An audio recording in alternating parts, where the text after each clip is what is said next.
এনপিএছক লৈ আমি এটা বিশেষ বিষয় উত্থাপন কৰিছিলোঁ নিৰ্বাচনৰ পিছত এনপিএছৰ যিসকল কৰ্মচাৰী আছে তেওঁলোকৰ বাবে চৰকাৰে কিবা কৰিব নে নকৰে।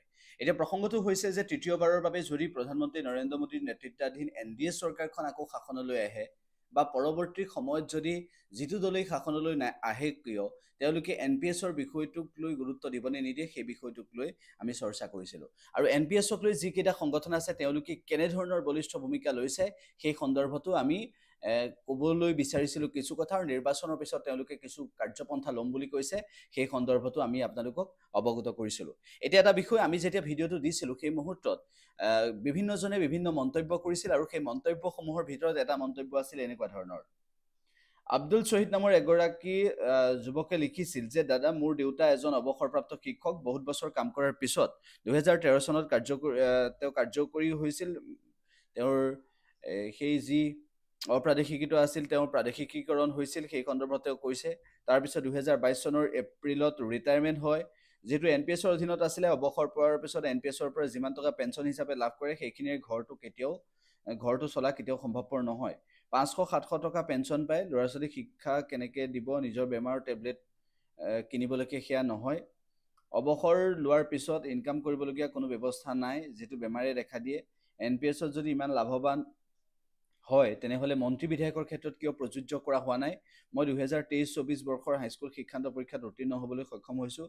এতিয়া উচ্চতৰ মাধ্যমিকত নামভৰ্তি কৰিবলৈ সক্ষম হোৱা নাই। মই ইয়াৰ যোগেদি ক'ব বিচাৰোঁ মুখ্যমন্ত্ৰী ডাঙৰীয়াই ইয়াৰ ওপৰত সিদ্ধান্ত ল'ব লাগে। তেওঁৰ নাম দিছে ৰিজাউল, ডিষ্ট্ৰিক্ট নগাঁও। ৰিজাউল, ডিষ্ট্ৰিক্ট নগাঁও।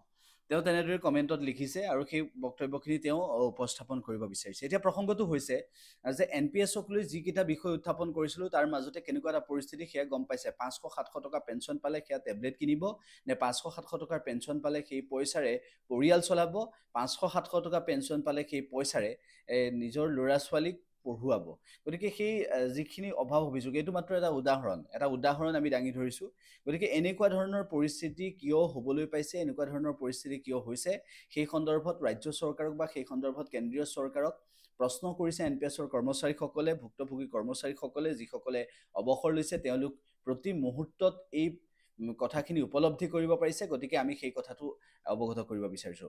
গতিকে এনপিএছক লৈ যিকেইটা বিষয় আমি পূৰ্বতে উপস্থাপন কৰিলোঁ আৰু সেই বিষয়বোৰৰ লগত আজিৰ এই বক্তব্যটো, আজিৰ এই যিটো কমেণ্ট পঢ়ি দিলোঁ, তেওঁ যিখিনি কথা কৈছে 500-700 টকাৰ টেবলেট কিনিব নে পৰিয়াল চলাব, সেই বিষয়টো যে উত্থাপন কৰা হৈছে, সেই বিষয়টো যে তেওঁ সন্মুখলৈ আনিছে, এই কথাখিনি অত্যন্ত গুৰুত্বপূৰ্ণ। লগতে আৰু এটা কথা আমি ক'ব বিচাৰিছোঁ যে এনপিএছৰ কৰ্মচাৰীৰ বাবে নিৰ্বাচনৰ পিছত এই নতুনকৈ চৰকাৰ গঠন কৰাৰ পিছত যদিহে কিবা সিদ্ধান্ত লয় তেনেহ'লে তেওঁলোকৰ বহু উপকাৰ হ'ব। আৰু এনপিএছ কিমান ভয়ংকৰ অৱসৰপ্ৰাপ্ত কৰ্মচাৰীসকলৰ কাষলৈ যাব লাগে প্ৰতিনিধিসকল, জনপ্ৰতিনিধিসকল, তাৰ পাছত তেওঁলোকে বুজি উঠিব।